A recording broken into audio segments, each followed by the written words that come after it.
Budgeting doesn't have to be complicated to be efficient. Hi there, I'm Marie, and today I'm going to show you how to create the easiest budget with just a pen and paper and a calculator on your phone. Budgeting is technically this concept. When you get your income,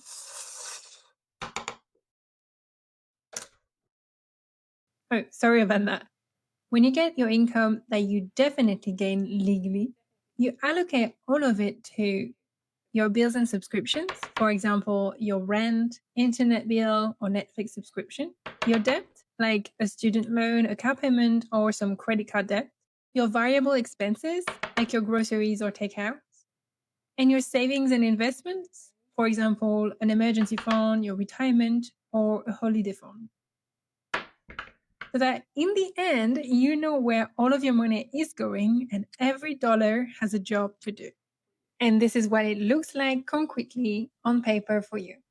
Step 1 is to write down your income. And by that, I mean the amounts after tax that you will definitely enter your bank account for you to use.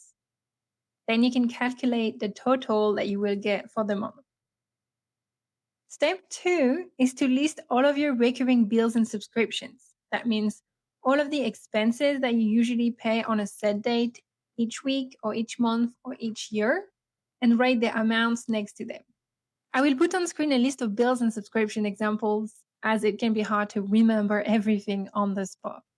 You can also log into your bank or credit card statement online to get the proper data if you need. Then you can calculate the total for all of your bills for the month. Step 3 is the debt. There you can list all of your debts and for now only write the minimum payment for each debt. But if you're confident you can pay more, you can write down a bigger amount instead. Then calculate the total of your debt payments for the month.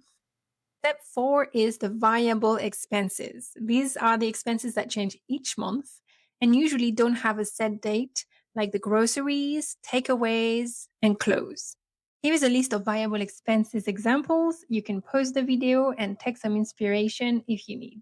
And once again, let's calculate the total for your monthly variable expenses. For step 5, before even thinking about saving or investing, we need to make sure that we have enough budget left to do so. So let's calculate the remaining amount we have so far. And to do that, write down your total income minus your total bills, minus your total debt, minus your total variable expenses, and calculate the total of that. There can be 3 scenarios here. First one, your result is negative, meaning your income is not enough for all of those expenses, or your expenses are too high for your income, whichever way you would like to think of it. The second scenario is when the remaining balance is already equal to 0. This means that you are able to cover all of those expenses, but you don't have enough budget to pay off more of your debt, and you don't have enough budget to actually save money. The third scenario is the one we want to achieve. It's the one where you have enough money left to allocate more of it to other parts of your budget by, for example, decreasing your debt or increasing your savings. So first, we're going to look at what to do if you are in scenario 1 and 2, because while they're the ones that are the most challenging, they also have the same solution. To get out of those scenarios, you can either increase your income or reduce your expenses. I will make changes in the budget in another color for better clarity. In this example, you are already tired from your day job and you can't realistically spend too much time on a side hustle. But you feel like you could maybe get $75 a week by dog sitting, babysitting, or selling a skill that you have, for example, baking on the weekend.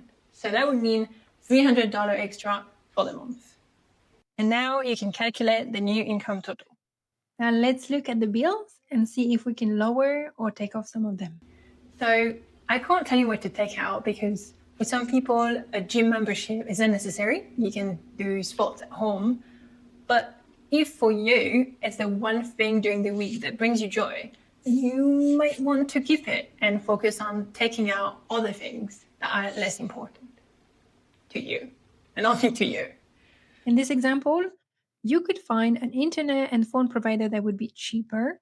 You could lower your Netflix subscription so that you can still watch, but with some ads. You might choose to keep YouTube Premium though, because the ads there are way too annoying. And you could take out Disney Plus because you already have Netflix and you're trying to save money, so you're okay with this sacrifice. Now, you can calculate the new total for your bills. Then, for the debts, because they are already at the minimum payment in this example, you can't reduce anything there for the moment. And for the variable expenses, you could lower the beauty budget by half and take out the decoration budget. You might feel like if you take out anything else, you would not be enjoying your life anymore. What we want is a realistic budget that doesn't make us feel depressed. I feel like budgeting is kind of like a diet in the sense that if you restrict yourself too much, you're more likely to give up because it sucks. And then again, you can calculate the new total for your variable expenses. Once you have all of the new totals, you can recalculate the remaining amount. This time, you end up in the third scenario we talked about earlier. You have some budget left. You could put some of it towards the debt that worries you the most, which in this example might be the credit card debt. And you could put the rest into your emergency fund so you can start contributing to it. Now, this last step is more for checking that everything in your budget is okay. You can now calculate your income minus your bills, minus your new debt total, minus your variable expenses, and minus your new savings total. And you should get $0 left. That means you have budgeted all of your income, you know where your money goes, and every dollar has a job. So congratulations, you've created your monthly budget. And now all you have to do is record your spending during the month to make sure that it stays on budget. My next video is going to be about how to create and stay motivated to contribute to an emergency fund. So subscribe if you're interested. I hope this video helped you and have a nice day. Bye.